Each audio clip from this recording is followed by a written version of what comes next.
Video like जरूर कर लीजिए और ऐसे वीडियो लगातार फ्री में पाने के लिए चैनल को तुरंत सब्सक्राइब कर लीजिए और बेल आइकन को जरूर टैप कर लीजिए ताकि आगे भी सारे वीडियो आपको मिलते रहे। यूट्यूब में फॉलो करते हैं तो प्लीज ये वाला फ्री टेलीग्राम चैनल जरूर ज्वाइन कर लीजिएगा। सारे नोटिफिकेशन सारे अपडेट यहीं पे आते हैं, ध्यान रखिए। रैंक्स रिपोर्ट इंडेक्स पे आ जाते हैं। नेशनल इंस्टीट्यूशनल रैंकिंग फ्रेमवर्क, ये NIRF की रैंकिंग मिनिस्ट्री ऑफ एजुकेशन की तरफ से आती है। इसमें सभी श्रेणी में, समस्त क्षेत्रों की श्रेणी में शीर्ष 3 संस्थान है। IIT मद्रास टॉप पर, फिर Indian institute of sciences Bengaluru second पर, IIT दिल्ली थर्ड पर। ओवरऑल रैंकिंग कैटेगरी में ये 3 है। बाकी कॉलेजों की रैंकिंग में टॉप पर मिरांडा हाउस है। शोध संस्थान की श्रेणी में यहाँ पर भारतीय विज्ञान संस्थान बेंगलुरु है। IIT मद्रास इंजीनियरिंग में भी टॉप पर है, इंजीनियरिंग इंस्टीट्यूट्स में। फार्मेसी श्रेणी में शीर्ष संस्थान है national institute of pharmaceutical education and research Hyderabad का। मेडिकल श्रेणी में एम्स दिल्ली रहता है हर बार। डेंटल श्रेणी में Savita institute of medical and technical sciences Chennai. Law की श्रेणी में national law school university Bengaluru. तो ये सब एक बार देख लीजिएगा। टॉप ही हमने यहाँ पर नोट किया है और टॉप 3 नहीं यहाँ पर याद करना है। ऑल रीजन्स कैटेगरी में टॉप 3 याद रख सकते हैं। NIRF की रैंकिंग ज़्यादातर टीचिंग एग्जाम्स में कई बार पूछ लेते हैं। आगे बढ़ते हैं हम लोग। जीवन यापन की लागत सर्वे, ये मर्सर्स लाता है हर बार। वैश्विक रूप से सबसे महंगा शहर हांगकांग है और भारत में सबसे महंगे शहर के रूप में इसने मुंबई को माना है, फिर नई दिल्ली को, फिर बेंगलुरु को। हवाना जो है और कराची, ये लीस्ट एक्सपेंसिव डेस्टिनेशंस हैं रहने के लिए, ये बताया गया था इसमें। इसके बाद आ जाते हैं इंडियन ब्रांड रैंकिंग। ब्रांड्स की रैंकिंग इंटर ब्रांड के द्वारा दी गई थी। तो शीर्ष 3 मूल्यवान ब्रांड भारत के इंटर ब्रांड के द्वारा TCS है, रिलायंस इंडस्ट्रीज है, थर्ड पर इन्फोसिस है। 6 से 10 में यानी 6 से 10वीं रैंक पर Airtel life insurance corporation LIC, Mahindra और state bank of India ICICI, ये सब रखे गए थे। टॉप 3 आप याद रखिए, इतना डीप में जानना जरूरी नहीं है इसके बारे में। ग्लोबल स्टार्टअप इकोसिस्टम इंडेक्स 2023 आया था। ये policy advisory and research organisation startup Genome के द्वारा जारी की जाता है। वैश्विक रूप से टॉप पर जो स्टार्टअप इकोसिस्टम है वो सिलिकॉन वैली जो अमेरिका की है वहाँ पर है, फिर न्यूयॉर्क में है ऐसा स्टार्टअप इकोसिस्टम, फिर लंदन में है। ग्लोबल स्टार्टअप इकोसिस्टम में शीर्ष 3 भारतीय शहर हैं, बेंगलुरु सबसे पहले, फिर दिल्ली, फिर मुंबई। ओवरऑल अमेरिका और चाइना के बाद दुनिया का तीसरा सबसे बड़ा स्टार्टअप इकोसिस्टम वाला देश कौन सा बन गया है? इंडिया।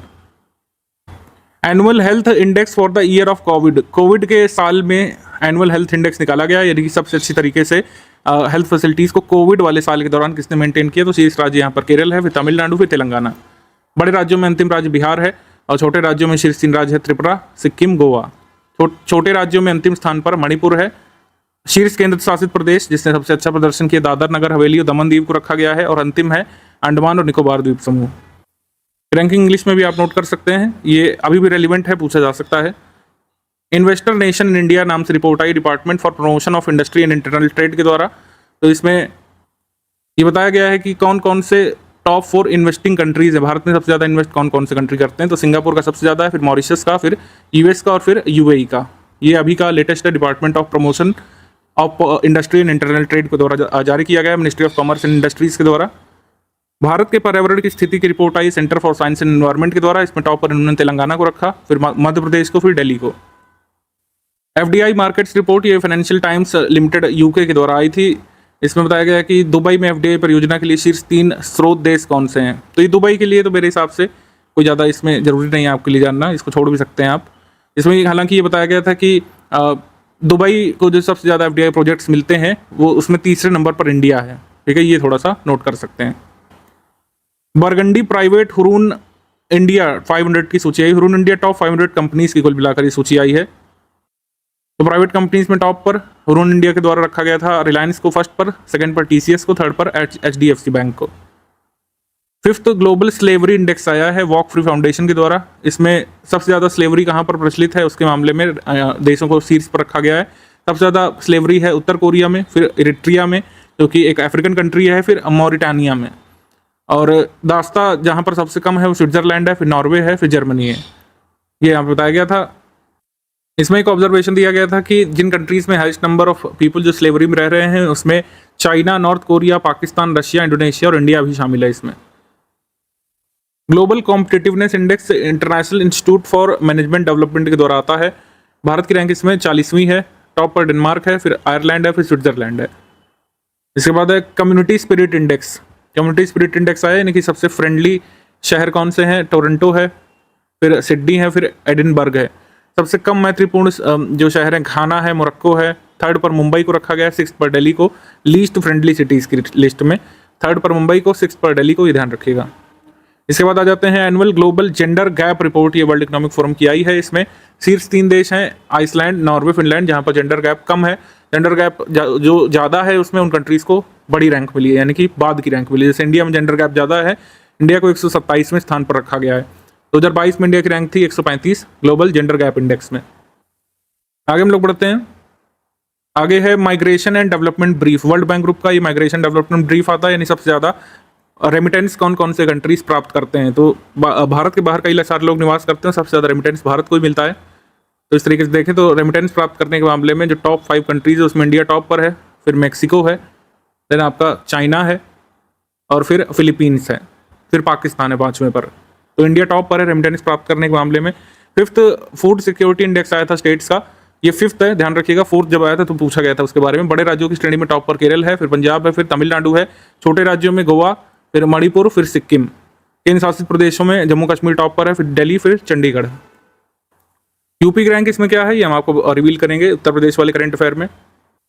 ब्रांड फाइनेंस की रिपोर्ट आई है, ब्रांड वैल्यूएशन ब्रांड फाइनेंस की। इसमें टाटा समूह भारत का सबसे बड़ा वैल्यूएशन वाला ब्रांड है। इसकी वैल्यूएशन है 26.4 बिलियन, भारत का सबसे मूल्यवान ब्रांड है, और इसने अपना जो रिकॉर्ड है वो बरकरार रखा है। एक तरीके से 25 बिलियन का आंकड़ा 25 बिलियन वैल्यूएशन का आंकड़ा पार करने वाला पहला ब्रांड भी है आपका Tata group.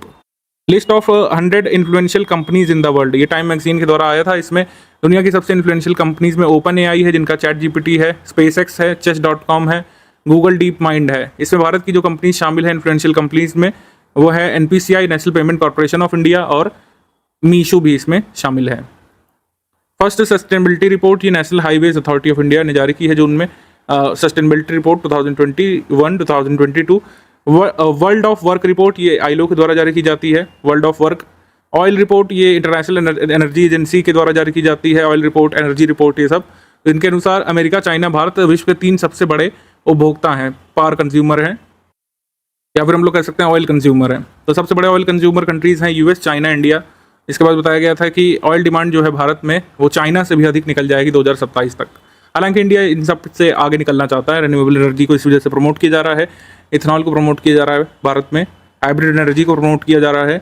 Trekking SDG the energy progress report 2023 आई है, इसको किसने जारी किया है? International energy agency, international renewable energy agency, united nation statistics division और वर्ल्ड बैंक के द्वारा, वर्ल्ड हेल्थ ऑर्गेनाइजेशन के द्वारा ये ट्रैकिंग एसडीजी रिपोर्ट इन सभी ऑर्गेनाइजेशंस ने मिलकर के जारी की है। डिजिटल न्यूज़ रिपोर्ट के बारे में अगर हम देखें तो writers institute for the study of journalism के द्वारा जारी की गई है।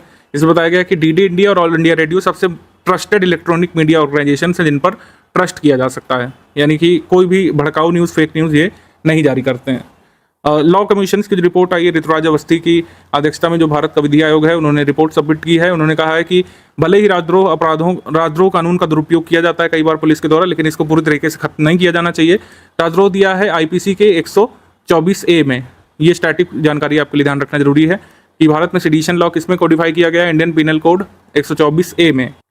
हालांकि इसमें तो ये भी कहा गया है कि जो 3 साल की अवधि की मैक्सिमम सजा है सेडिशन में, उसको बढ़ा करके 7 साल करना चाहिए न्यूनतम वाली, अधिकतम कारावास आजीवन कारावास तक कर दिया जाना चाहिए, जिससे कि जो भी मजिस्ट्रेट फैसला सुना रहे हैं उनको एक कह सकते हैं रेंज मिले कि कैसा राजद्रोह है, उस हिसाब से सजा सुनाई जाए, न्यूनतम है कि अधिकतम, इस तरीके से। आगे है फोर्ब्स ग्लोबल 2000 कंपनीज की लिस्ट। इसमें 2000 कंपनीज की लिस्ट में हम लोग कह सकते हैं रिलायंस इंडस्ट्रीज 45वें स्थान पर है। टॉप 2000 कंपनीज, पूरे विश्व की कंपनीज की बात हो रही है, केवल इंडियन कंपनीज नहीं। 2000 कंपनियों की सूची में कुल मिलाकर 55 भारतीय कंपनीज शामिल हैं और सबसे अच्छी रैंक उसमें है रिलायंस इंडस्ट्रीज की। रैंक्स रिपोर्ट्स में ये hunger hotspot report united nations food and agricultural organisation और वर्ल्ड फूड प्रोग्राम के द्वारा जारी किया जाता है। इसमें कुछ कंट्रीज के नाम दिए गए हैं जो कंट्री ऑफ हाईएस्ट कंसर्न है, country of very high concern है और कंट्रीज ऑफ हाई कंसर्न है, उनके नाम यहाँ पे दिए गए हैं। जैसे पाकिस्तान को country of very high concern में रखा गया है, ठीक है, और कंट्री ऑफ हाईएस्ट कंसर्न में अफगानिस्तान को रखा गया है, नाइजीरिया को, सोमालिया को, हैती को, येमेन को, ठीक है, बर्किना फासो को, माली को, सूडान को। तो ये आप यहाँ पे देख सकते हैं। वर्ल्ड ड्रग्स रिपोर्ट जो है यूनाइटेड नेशंस ने जारी की है कि कैसे यहाँ पर ड्रग्स का कारोबार पूरे देशों में चलता है।